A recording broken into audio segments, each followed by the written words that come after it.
नमस्कार प्रिय बच्चों, 8वीं कक्षा विषय भूगोल हमारा 3 पाठ पूरा हो चुका है। आपका चौथा पाठ है सागरीय नितल की संरचना।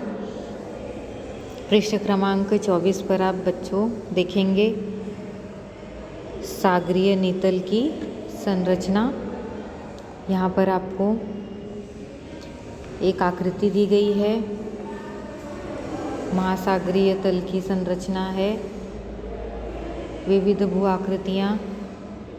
इसमें आपको नाम जो है आपको यहाँ पर लिखना है। आपको यहाँ इस आकृति में बॉक्स बनाए हैं, उन भागों को क्या कहते हैं वो आपको यहाँ पर बताना है। तो सबसे पहले आप यहाँ देखेंगे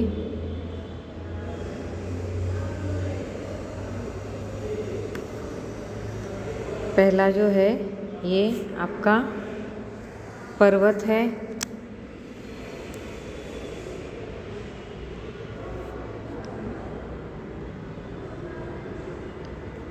पहला पर्वत, दूसरा जो है आपका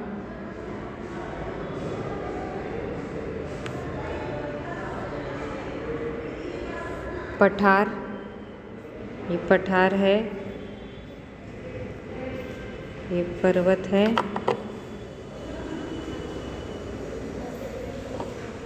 उसके बाद आपका यहाँ पर तीसरा जो है तटीय क्षेत्र,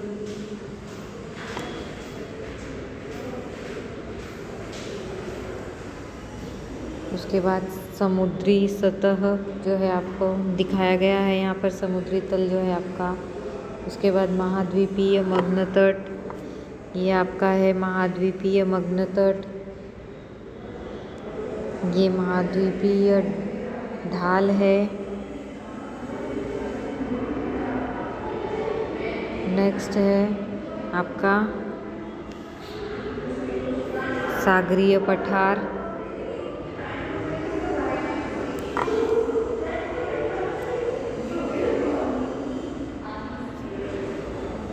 उसके बाद फिर ये आपका आ जाएगा द्वीप, सागरीय खाई, ये आपकी सागरीय खाई है बच्चों। ठीक है, तो इस तरह से आपको ये लिखना है।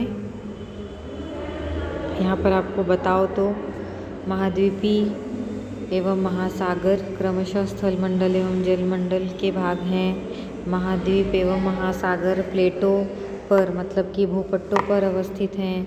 भाटे के समय सागर के पानी का स्तर कम हो जाता है, इसलिए तट से लगी पानी के नीचे की भूमि दिखाई पड़ती है। सागर में स्थित चट्टानों से टकराने से जहाज़ दुर्घटनाग्रस्त हो जाते हैं। तो ये जो आपको ये पॉइंट्स दिए गए हैं बच्चों, ये सही है। तो आपको नीचे कुछ विकल्प दिए गए हैं, इनमें से कौन सा विकल्प सभी इन ऊपर दिए गए बिंदुओं के लिए सही होंगे, उनको आपको चुनना है। तो जैसे पानी की सतह पानी और भूमि द्वारा व्याप्त है, महासागर के नितल में भूमि है, पानी भले ही समान स्तर पर दिखता है पर महासागर के नितल की भूमि असमान है, पानी एवं भूमि का स्तर असमान होता है। तो इसमें से आपको एक विकल्प चुनना है जो आपको ऊपर दिए गए बिंदुओं के लिए सही है। बच्चों, आप ये जानते हो कि धरातल पर भूमि एवं जल का वितरण असमान है और पृथ्वी की सतह का 71% भाग जो है जल से व्याप्त है, पर जल के नीचे भूमि है, किंतु पानी की तरह इसका स्तर भी समान नहीं है। और धरातल पर दिखने वाले असमान ऊंचाई वाले क्षेत्रों का वर्गीकरण हम अनेक भू आकृतियों में करते हैं, तो ऐसा ही वर्गीकरण हम जलमग्न भूमि का भी कर सकते हैं। आपको यहाँ पर एक जो आकृति दी हुई है ऊपर, उसके आधार पर आपको प्रश्न पूछा है, जिसको आपने नामांकित किया है, उसके आधार पर आपको यहाँ पर जो है कुछ प्रश्न पूछे गए हैं। जैसे कि आकृति 4.1 में दी गई भू आकृतियों को शीर्षक देने का प्रयास करें। तो जैसे कि मैंने आपको सभी के नाम बताए हैं, तो वो आपको वहाँ पर उनके नाम लिखने हैं। आगे अगला क्वेश्चन है, भूमि पर स्थित भू आकृतियों को शीर्षक देते समय कौन से मापदंडों का उपयोग किया जाता है। बच्चों, यहाँ पर आपको सबसे पहले इसका नाम लिखना है और उसके बाद फिर इन प्रश्नों के उत्तर देने हैं।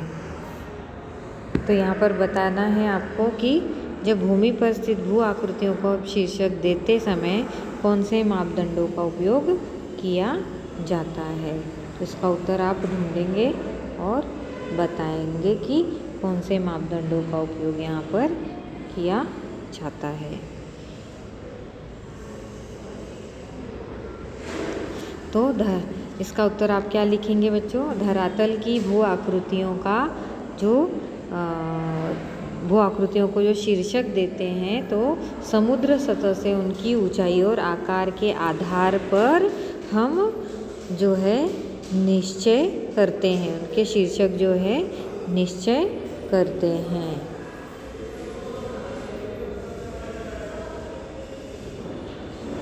आगे देखिए, जल के नीचे स्थित भू आकृतियों के लिए कौन से मापदंडों का उपयोग किया जाता है।